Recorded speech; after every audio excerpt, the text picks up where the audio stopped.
In the dead of the Soviet winter, on a desolate mountain slope, one of the 20th century's most chilling and enduring mysteries was born. On the night of February 1, 1959, 9 experienced hikers met a terrifying end in the northern Ural Mountains. The story of what happened to them has baffled investigators and captivated the public for over 6 decades, leaving behind a legacy of unanswered questions and a litany of chilling theories. This is the story of the Dyatlov Pass Incident. Our story begins with a group of bright, adventurous young people from the Ural Polytechnic Institute. Led by 23-year-old engineering student Igor Dyatlov, the team was made up of seasoned cross-country skiers and mountaineers. They were embarking on a Level 3 expedition, the highest difficulty rating, a testament to their skill and endurance. Their goal was to reach Otorten Mountain, a formidable peak in the northern Urals. The group included 8 men and 2 women, all full of life and eager for the challenge ahead.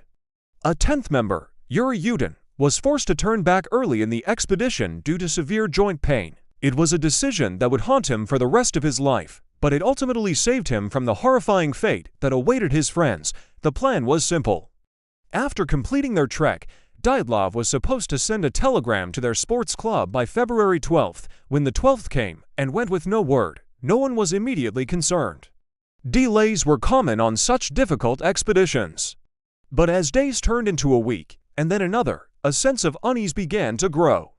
By February 20th, the families of the hikers demanded a search and rescue operation. What the search parties would eventually find would be more disturbing than anyone could have imagined. On February 26th, a search pilot spotted something unusual on the slopes of a mountain known by the local Mansi people as Kholat Syakhl, a name that ominously translates to Dead Mountain. On the ground, the search team found the group's tent, half buried in snow and eerily abandoned. The first sign that something was terribly wrong was the state of the tent itself. It had been sliced open with a knife, but from the inside, it was clear the occupants had fled in a desperate hurry, cutting their way out into the brutal, unforgiving wilderness. The scene outside the tent painted an even more grim picture. Footprints in the snow led away from the camp, down the slope, towards a thick forest. The prints showed that the hikers had fled in a state of undress.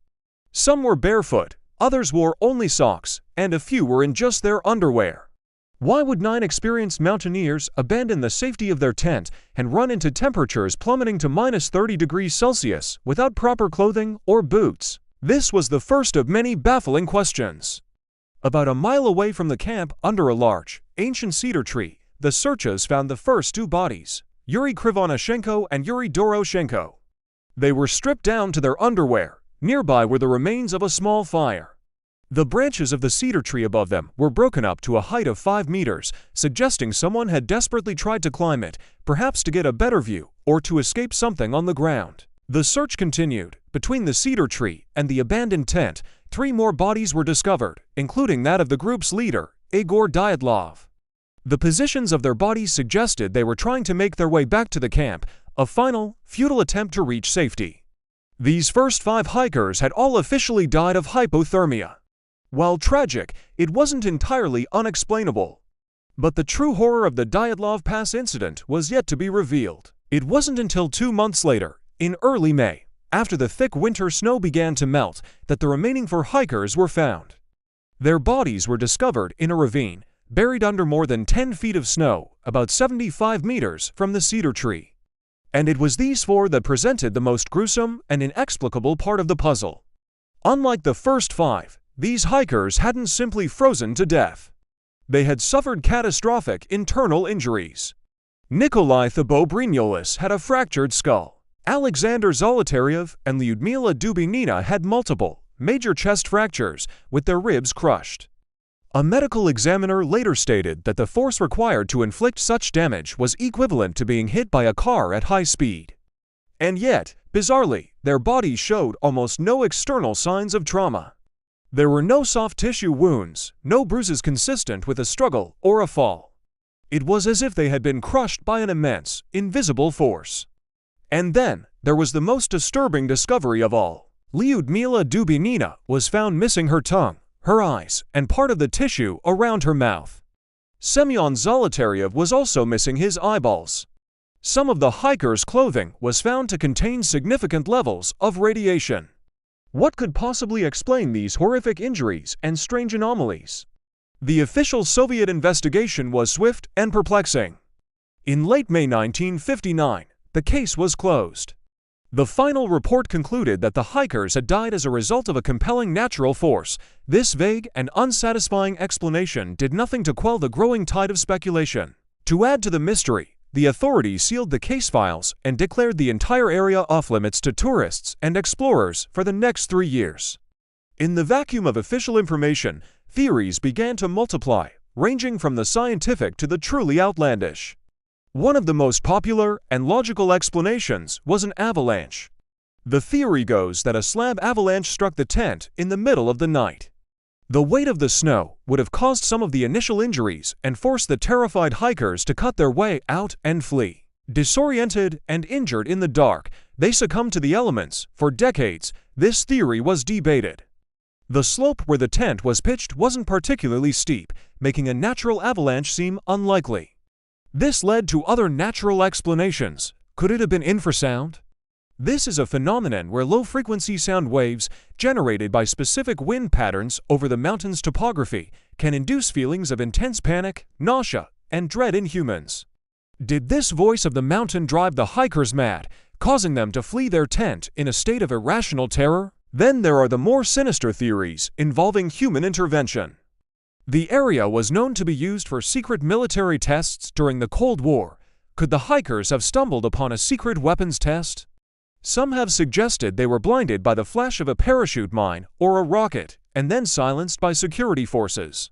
This could potentially explain the radiation found on their clothes and the government's secrecy surrounding the case.